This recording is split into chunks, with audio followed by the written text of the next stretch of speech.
നമസ്കാരം. Raf talk ഫുട്ബോളിലേക്ക് അവർക്കും സ്വാഗതം. റോഡ്രി തന്നെയാണ് ഇന്ന് ട്രാൻസ്ഫർ മാർക്കറ്റിലെ സുപ്രധാന ചർച്ചാ വിഷയം. റോഡ്രിക്കായിട്ട് FC ബാഴ്സലോണ കൊടുത്ത ആദ്യ ഓഫർ ഇതാ മാഞ്ചസ്റ്റർ സിറ്റി തള്ളിയിരിക്കുന്നു. അക്കാര്യം ഇപ്പോൾ സ്പാനിഷ് മാധ്യമങ്ങൾ റിപ്പോർട്ട് ചെയ്യുന്നുണ്ട്. അവർ ഉദ്ധരിച്ചുകൊണ്ടത് ഫബ്രിസിയോ റൊമാനോയും റിപ്പോർട്ട് ചെയ്തിട്ടുണ്ട്. അതാണ് ഇപ്പോൾ ഏറ്റവും പുതുതായിട്ടുള്ള വാർത്ത. ഏതായാലും ബാഴ്സലോണ ഇനി ഓഫർ പുതുക്കി കൊടുക്കും എന്ന് തന്നെയാണ് പ്രതീക്ഷിക്കുന്നത്. ഫബ്രിസിയോ റിപ്പോർട്ട് ചെയ്തത് നെഗോസിയേഷൻസ് മുന്നോട്ട് പോകുന്നു, ബാഴ്സയും സിറ്റിയും തമ്മിലുള്ള ഡയറക്റ്റ് ടോക്സ് നടക്കുന്നു. മാഞ്ചസ്റ്റർ സിറ്റി എന്തായാലും ഒരു 50 മില്യൺ യൂറോയുടെ പാക്കേജ് ആക്സെപ്റ്റ് ചെയ്യാൻ പോകുന്നില്ല എന്നാണ് ആദ്യം വന്ന റിപ്പോർട്ട്. പിന്നാലെ അതിൻ്റെ ഡീറ്റെയിൽസ് വന്നു. 45 മില്യൺ യൂറോ ആദ്യം കൊടുക്കും, പിന്നെ ഒരു 5 മില്യൺ യൂറോയുടെ ആഡ് ഓൺ. ഇതാണ് ബാഴ്സ ആദ്യം കൊടുത്ത ഓഫർ. സിറ്റി അത് ഇമ്മീഡിയറ്റ്ലി റിജക്റ്റ് ചെയ്തിരിക്കുന്നു.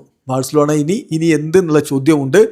അടുത്ത ഓഫറുമായിട്ട് ഉടൻ തന്നെ വീണ്ടും സിറ്റിയെ സമീപിക്കും എന്നാണ് പ്രതീക്ഷിക്കുന്നത്. കൂടുതൽ വിവരങ്ങൾ ഇപ്പോൾ ഡേവിഡ് ഓൺസ്റ്റീൻ പുറത്തു വിടുന്നുണ്ട്. ഡേവിഡ് ഓൺസ്റ്റീന് അതിൽ പറയുന്ന കാര്യം ഇങ്ങനെയാണ്: ബാഴ്സലോണയുടെ ഓഫർ മാഞ്ചസ്റ്റർ സിറ്റിക്ക് കൊടുത്തത് 45 million euro plus add ons ആണ് റോഡ്രിയെ സൈൻ ചെയ്യുന്നതിന് വേണ്ടിയിട്ട്. മാഞ്ചസ്റ്റർ സിറ്റി ഇത് ഒരു തരത്തിലും തങ്ങൾ പ്രതീക്ഷിക്കുന്ന വിലയുടെ അടുത്തുപോലും എത്തുന്നില്ല എന്ന് കണ്ടുകൊണ്ട് തള്ളിയിരിക്കുകയാണ്.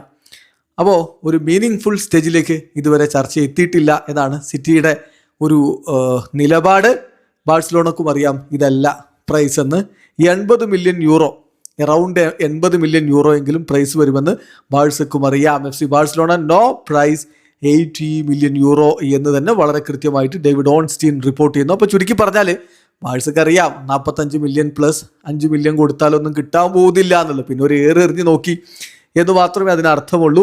80 മില്യൺ യൂറോ എങ്കിലും കൊടുക്കേണ്ടി വരും.